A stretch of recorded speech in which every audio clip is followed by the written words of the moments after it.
ज्ञानेश्वरीच्या पहिल्या अध्यायातील ही ओवी रूपक मेटाफोर या अलंकारात रचलेली अत्यंत अद्भुत रचना आहे.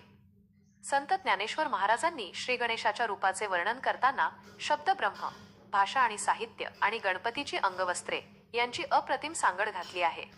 ओवी आणि तिचा सविस्तर अर्थ. पदबंध नागर, तेची रंगाथिले अंबर, जेथ साहित्यवाणे, सपूर उजाळाचे. ज्ञानेश्वरी अध्याय 1 ओवी 6.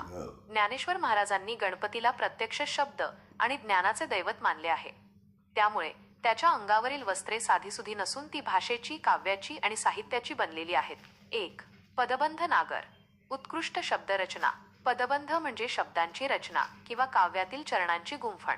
नागर या शब्दाचा अर्थ सुसंस्कृत, देखणा, शिष्ट आणि प्रगल्भ असा होतो. भावार्थ. ही केवळ साधी वाक्यरचना नाही, तर अत्यंत विचारपूर्वक, लालित्यपूर्ण आणि सुसंस्कृतपणे केलेली शब्दांची गुंफण आहे. 2. तेची रंगाथिले अंबर. रंगवलेले वस्त्र. रंगाथिले म्हणजे सुंदर रंगांनी रंगवलेले, फार रंजित केलेले. अंबर म्हणजे वस्त्र, कपडा. भावार्थ. जी ही नागर, सुंदर शब्दरचना आहे, तेच श्रीगणेशाच्या अंगावर धारण केलेले अत्यंत देखणे, रंगीबेरंगी आणि मनमोहक अंगवस्त्र आहे. 3. जेथ साहित्यवाणे, सपूर उजाळाचे, अलंकारांचे चमकणारे धागे. साहित्यवाणे वज कापड विणताना उभे आणि आडवे धागे वापरले जातात.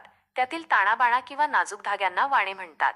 येथे साहित्य म्हणजे काव्यातील शब्द अलंकार आणि अर्थ अलंकार. सपूर उजाळाचे. वज. सपूर म्हणजे भरपूर, समृद्ध आणि उजाळा म्हणजे तेज किंवा चमक. भावार्थ.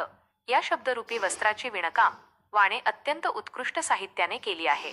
जसे एखाद्या रेशमी वस्त्रात सोन्या चांदीचे जरीचे धागे, जरीकाम चमकतात, तसेच या शब्दरचनेत अर्थाचे, विचारांचे आणि अलंकारांचे तेज ओसंडून वाहत आहे. या ओवीतील मुख्य सौंदर्य रूपक संत ज्ञानेश्वरांनी येथे एकाच वेळी दोन गोष्टी साधल्या आहेत. गणपतीचे ध्यान, श्रीगणेशाची मूर्ती आणि तिचे सोहळेदार वस्त्र डोळ्यांसमोर उभे केले आहे. मराठी भाषेचा गौरव. मराठी भाषेतील साहित्याची समृद्धी, शब्दांचे सौंदर्य आणि विचारांची खोली किती भव्य आहे हे दाखवून दिले आहे. थोडक्यात सांगायचे तर उत्कृष्ट आणि लालित्यपूर्ण शब्दरचना हेच श्रीगणेशाचे सुंदर रंगीत वस्त्र आहे, आणि त्या वस्त्रात विणलेले साहित्याचे शब्द अलंकार हे त्यातील झळाळणारे रेशमी व जरीचे धागे आहेत. ज्ञानेश्वर महाराज गणपतीच्या वस्त्राची उपमा देऊन मराठी भाषेच्या अलौकिक साहित्य सौंदर्याचा गौरव करत आहेत.